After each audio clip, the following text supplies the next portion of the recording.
सच्चा prime minister है जो देश और देश हित के लिए और देशवासियों के लिए पूरी ईमानदारी के साथ काम कर रहा है। और मेरा मानना ये है कि इस बिल के माध्यम से वो शोषित पीड़ित मुसलमान और जो यतीम मिस्कीन बच्चे हैं इस बिल का लाभ पूरा उन लोगों को मिलने वाला है, क्योंकि यही तो वो डकैत हैं, यही तो जितने विपक्षी दल हैं और ये कांग्रेस पार्टी यही तो डकैत है जिन्होंने इन लोगों ने 10 से 12 लाख करोड़ रुपए की 2014 से पहले 10 से 12 लाख करोड़ रुपए की प्रॉपर्टी खा के बैठे हुए हैं। ये वक्फ बोर्ड की मुसलमानों को मान लेना चाहिए इस बिल को? बिल्कुल मान लेना चाहिए, क्योंकि अगर इस बिल को नहीं मानोगे, इस बिल को अगर कैंसिल कराने की कोशिश करोगे तो फिर मेरा मानना ये है कि देश का मुसलमान फिर गड्ढे में गिराने की कोशिश कर रहे हैं ये अन्य विपक्षी दल और कांग्रेस कमेटी, क्योंकि देश के अंदर मुसलमानों को जाहिल बनाकर रखा है इन्होंने। ओवैसी जी जो ये अपने तुच्छ राजनीति करते हैं, तुच्छ बयानबाजियाँ करते हैं, ये मुस्लिम भी आज बहुत भली बातें उनकी बातें समझ चुका है। ओवैसी जी कहते हैं कि जैसे आपने अभी एक सवाल इनसे पूछा, इन्होंने कहा कि ओवैसी जी कहते हैं 2014 के बाद हिंदू मुसलमान हुआ। ऐसा नहीं है। असलियत ये है कि 2014 से पहले जो सरकारें थीं वो सही को सही और गलत को गलत कहने वाली नहीं थी, वो अपनी मनमानियाँ करती थी। परंतु आज की जो स्थिति है, आज की जो सरकार हमारे देश में नेतृत्व कर रही है, वो सही को सही गलत को गलत कहने वाले हैं, गलत को जड़ से साफ करने वाले, सही का समर्थन करने वाली सरकार है। परंतु बिल देश में पास हो गया। आप सबको बहुत शुभकामनाएं। आगे बहुत ऐसी अच्छी चीज़ें होंगी। बहुत जल्दी भारतीय जनता पार्टी रोहिंग्या मुसलमानों के लिए यूसीसी एक्ट भी पास करेगी। कोई कितना भी विरोध कर लेना, यूसीसी एक्ट भी इसी तरीके से पास होकर रहेगा। ऐसे आरोप करके भारतीय जनता पार्टी को सांप्रदायिकता फैलाने का काम करते हैं और मुसलमानों को भटकाने का, उनसे वोट पाने का काम करते हैं। ये सिर्फ वो मुसलमान हैं जो इस राजनीति का शिकार हैं। अन्यथा कोई भी मुसलमान हमारे भाई हमारे बीच हैं, ये हमारे मुस्लिम भाई हैं और तमाम लोग यहाँ पे हैं। कोई भी इस वक्त बिल के खिलाफ नहीं है और मैं चाहता हूँ इस बिल के कोई खिलाफ ना भी हो। पिछले कई दिनों से ये चर्चा तो चल रहा है, दोनों सदनों में पास होके आ गया, अब राष्ट्रपति का सिग्नेचर भी मिल गया, लेकिन कुछ लोग इसको एक्सेप्ट करने से अभी भी नाराजगी जता रहे हैं। सड़कों पे है कुछ मुसलमान, विपक्ष लगातार इसका विरोध भी कर रहे हैं। लेकिन हम जनता से जानते हैं आखिर विरोध क्यों? सरकार तो बिल लेके आ गई, अब बिल पास भी हो गया। असल में विरोध जो है ना तो मुस्लिम कर रहे हैं ना मुस्लिम संगठन कर रहा है, फिर भी लागू भी हो गया, फिर भी विरोध क्यों है सर? इनको कांग्रेस पार्टी और अन्य विपक्षी दल हैं, इन लोगों को उकसाया जा रहा है इस बिल के माध्यम से, क्योंकि ये गलत नेगेटिविटी क्रिएट कर रहे हैं मुसलमानों के अंदर कि ये बिल मुसलमानों के खिलाफ है। मेरा मानना है ये है कि जो मुसलमान, जो दबा कुचला शोषित पीड़ित मुसलमान था, ये बिल जो है उनको लाभ देगा। और ये जितने भी अन्य विपक्षी दल और कांग्रेस पार्टी है, ये नहीं चाहती कि देश का मुसलमान फले फूले, देश का मुसलमान आगे बढ़े, देश का मुसलमान जो है क्या नाम है इसका, इस देश के अंदर तरक्की करे। ओवैसी जी कहते हैं मुसलमानों के मसीहा हैं, आधा से ज़्यादा मुसलमान उनको मान के उन्हीं को फॉलो करते हैं।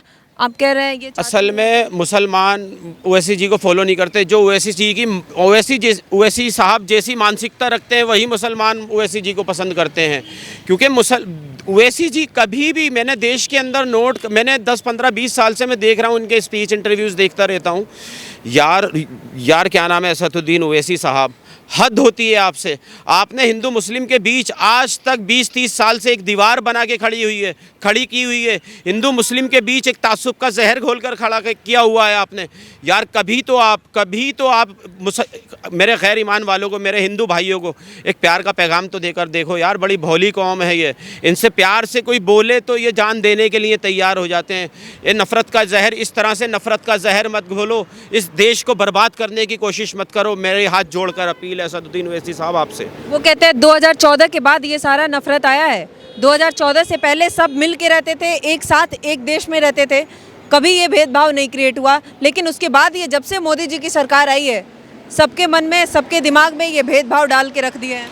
असल में भेदभाव यार, अभी असल में ये जितना भी विपक्षी दल है ना, ये बीजेपी के खिलाफ, भारतीय जनता पार्टी के खिलाफ और नरेंद्र मोदी जी के खिलाफ ये गलत नेगेटिविटी क्रिएट कर रहे हैं। क्योंकि ये तुम्हारे को 11 साल नज़र आ रहा है, इसमें एक झगड़ा तो हुआ नहीं है।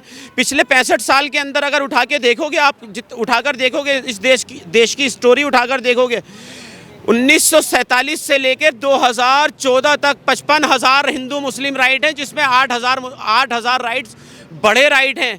तो यार कहने का मतलब ये, भारतीय जनता पार्टी का तो नाम और निशान ही नहीं था देश के अंदर। भारतीय जनता पार्टी कितने टाइम देश के अंदर राज करा है? अटल जी के टाइम के अंदर 5 साल 13 महीने, फिर ये 11 साल। तो कहने का मतलब ये 65 साल, जितने भी 60-65 साल जो देश के अंदर विवाद हुए हैं, देश के अंदर दंगे हुए हैं, वो आप ही की सरकार में तो हुए हैं यार। क्यों देश की जनता को बेवकूफ़ बनाने की कोशिश कर रहे हो आप?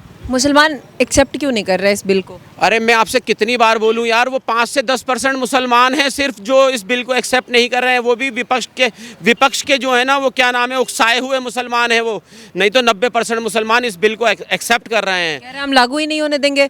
किसान बिल आप लेके आए थे, वापस लेना पड़ा सरकार को, ये भी वापस लेंगे, हम लागू नहीं होने देंगे। असल में ये बिल अगर वापस जाएगा तो देश का मुसलमान जो है ना और गड्ढे के अंदर गिर जाएगा, मेरा मानना ये है। क्योंकि आज देश का एक प्राइम मिनिस्टर, ऐसा प्राइम मिनिस्टर आज देखने को मिला मुझे कि जो आज देश में खाने के लिए नहीं, लोगों को खिलाने के लिए आया है। देश के अंदर लूटने के लिए नहीं, लुटेरों को देश से ख़त्म करने के लिए आया है। लोगों से कपड़ा छीनने के लिए नहीं, लोगों को कपड़ा पहनाने के लिए आया है। लोगों के मुंह से खाना छीनने के लिए नहीं, लोगों को खाना खिलाने वाला आया है। यार ये एक सच्चा प्राइम मिनिस्टर है जो देश और देश हित के लिए और देशवासियों के लिए पूरी ईमानदारी के साथ काम कर रहा है। और मेरा मानना ये है कि इस बिल के माध्यम से वो शोषित पीड़ित मुसलमान और जो यतीम मिस्कीन बच्चे हैं, इस बिल का लाभ पूरा उन लोगों को मिलने वाला है। क्योंकि यही तो वो डकैत हैं, यही तो जितने विपक्षी दल हैं और ये कांग्रेस पार्टी, यही तो डकैत है जिन्होंने, इन लोगों ने 10 से 12 लाख करोड़ रुपए की 2014 से पहले 10 से 12 लाख करोड़ रुपए की प्रॉपर्टी खा के बैठे हुए हैं ये वक्फ बोर्ड की। मुसलमानों को मान लेना चाहिए इस बिल को? बिल्कुल मान लेना चाहिए, क्योंकि अगर इस बिल को नहीं मानोगे, इस बिल को अगर कैंसिल कराने की कोशिश करोगे कि तो फिर मेरा मानना ये है कि देश का मुसलमान फिर गड्ढे में गिराने की कोशिश कर रहे हैं ये अन्य विपक्षी दल और कांग्रेस कमेटी। क्योंकि देश के अंदर मुसलमानों को जाहिल बनाकर रखा है इन्होंने। क्योंकि जाहिल मुसलमानों को देश के अंदर ना पढ़ने में आगे बढ़ने दिया, ना कारोबार में आगे बढ़ने दिया। देश के मुसलमान को जाहिल इसलिए बनाकर रखा क्योंकि देश के मुसलमानों को जाहिल बनाकर रखेंगे तो इनको राज करते रहेंगे। ये अंग्रेज़ों की पॉलिसी जो कांग्रेस है वो आज भी दोहराती है। ये अंग्रेज़ दलाल तो चले गए, लेकिन कुछ अपने दलालों को छोड़कर गए हुए हैं जो आज भी देश के अंदर दलाली कर रहे हैं। सर, सबसे ज़्यादा डर था इस बिल को पास कराने में कि बीजेपी की सरकार अकेले की नहीं है, एनडीए की सरकार है। एन फैक्टर कितना काम करता है, जबकि चंद्रबाबू नायडू या फिर नीतीश बाबू, उनको समर्थन मिला उनका और बिल पास हुआ। लेकिन अब बिहार में सबसे ज़्यादा हलचल है क्योंकि बिहार में जेडीयू के कुछ नेता इस्तीफा भी दे रहे हैं, आरजेडी लगातार इसका विरोध भी कर रही है और बिहार में चुनाव भी है। तो क्या असर होने वाला है बिहार में इसका? बिहार में कुछ असर नहीं है इसके खिलाफ कोई असर होने वाला नहीं है। और ये बिल जो है बिहार की जनता ने भी एक्सेप्ट किया है। फिर मैं कह रहा हूँ 5 से 10% लोग हैं वो भी जो अदर पार्टियों को फॉलो करते हैं, जो कांग्रेस पार्टी और अदर पार्टियों को फॉलो करते हैं, बस ये उनके भटकाए हुए लोग हैं। और कहने का मतलब ये है कि आपने कहा अभी ये जो भारतीय जनता पार्टी सेंटर के अंदर गठबंधन की सरकार है, क्योंकि नरेंद्र मोदी जी जिसका नाम है उनको कोई फ़र्क नहीं पड़ता। क्योंकि देश के लिए अगर उन्होंने कुछ करना है, देश के लिए अगर देश हित के लिए कुछ काम करना है तो वो करके रहते हैं। धन्यवाद सर। क्या नाम हुआ? अभिषेक अग्रवाल। कहाँ से हो? मेरठ, उत्तर प्रदेश। क्या लग रहा है वक्फ बिल को लेकर, कैसे देखते हो? सरकार लेके आई है लेकिन कुछ मुस्लिम पक्ष इसको एक्सेप्ट अभी भी नहीं कर रहे हैं, प्रदर्शन भी कर रहे हैं, विरोध कर रहे हैं। ये जो मुस्लिम पक्ष इस वक्फ बिल के खिलाफ है, जो इन्हें एक्सेप्ट नहीं कर रहा है, ये वो मुस्लिम समुदाय है जो अन्य दलों द्वारा भटकाए गए हैं। अन्य दल जो अपनी राजनीतिक रोटियां सेकते हैं, हिंदू मुस्लिम सांप्रदायिकता फैलाते हैं, भाजपा पर आरोप लगाते हैं और ऐसे आरोप करके भारतीय जनता पार्टी को सांप्रदायिकता फैलाने का काम करते हैं और मुसलमानों को भटकाने का, उनसे वोट पाने का काम करते हैं। ये सिर्फ वो मुसलमान हैं जो इस राजनीति का शिकार हैं। अन्यथा कोई भी मुसलमान हमारे भाई हमारे बीच हैं, ये हमारे मुस्लिम भाई हैं और तमाम लोग यहाँ पे हैं। कोई भी इस वक्त बिल के खिलाफ नहीं है और मैं चाहता हूँ इस बिल के कोई खिलाफ ना भी हो, क्योंकि इसके खिलाफ जाने से अगर इस बिल का पास हो जाएगा तो मुसलमानों का कोई नुकसान थोड़ी ना है।